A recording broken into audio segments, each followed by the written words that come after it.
Hi, welcome to the Brief Book Reviews channel, otherwise known as An Old Guy Reviews the Book that he's read this week. So what's the old guy read this week? Well, the book I've read this week is called Death of a Traitor by author M.C.Beaton with R.W.Green. It helpfully tells us on the front of the book this is a Hamish Macbeth murder mystery.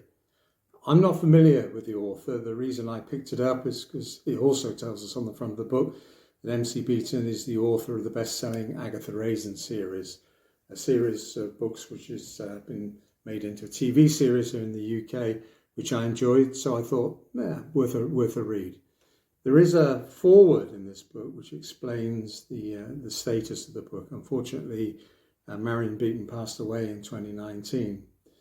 So the plot line for this book is one of M.C.Beaton's, M.C.Beaton's. The actual authorship is done by a close friend, R.W.Green, and Rod has put a forward in the book explaining that. So this is another Hamish Macbeth mystery. So who's Hamish Macbeth, I hear you say? Hamish Macbeth is a police sergeant based in the Scottish Highlands village of Locked. Hamish lives in the local police station with his dog Lugs and his Scottish wildcat Sonsie. Hasn't got a constable to help him at the start of the book. Hamish knows the village very well, has generally got it under control, turns the blind eye occasionally to minor misdemeanours, but is well known throughout the community, and things in the community are generally under control. There are a couple of characters. There are a couple of sisters called the Curry sisters, Nessie and Jessie, who criticise him here, there and everywhere for his perceived lack of get up and go. But apart from that, Hamish has a relatively straightforward life.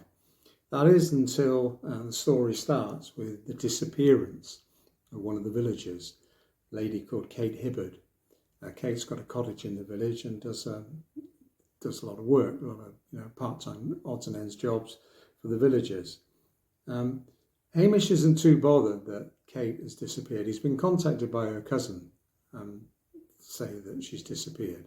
But she's disappeared before. She's gone off on her travels. And Kate was last seen carrying a very large suitcase. So Hamish is just thinking, well, she's off on her travels. In order to just go through due process, he speaks to some of the people who Kate know. And they all say, oh, he's a very happy lass, But none of them are that bothered that she's disappeared, and he finds that a bit strange. Things turn even stranger when, unfortunately, Kate Hibbard reappears, and all of a sudden the missing persons case is now a murder inquiry. We're then exposed to an entire web of secrets, lies and scandals within the village as Hamish is trying to find out what's going on behind closed doors and who the perpetrator of the crime is. We've also got links to a previous crime that was committed, and there's also, as I said, all sorts of things going on in the village that become apparent. Hamish also has other problems of a more political sort within the own police force, where he's lumbered with a DCI who he's crossed swords with before, as well known as a bully and someone simply not very good called Blair.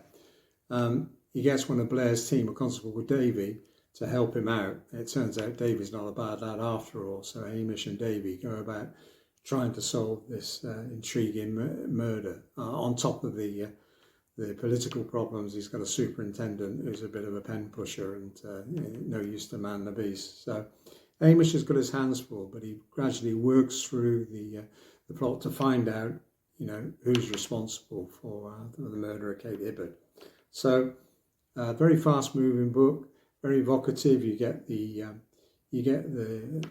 sense of being in the Highlands. You get to know the people. It's a very humorous book. There's some nice touches of humour in the book, and I guess it fits under the genre of cosy crime. It is, however, a good read. It's only 228 pages. It won't take that long to read. I'd certainly give it 8 out of 10. I enjoyed the story, as I said. A ripping yarn, fast-paced, plenty of humour, and definitely worth a read. So that's it for this week's brief book review. 10/10 till we do it again. Thanks for watching.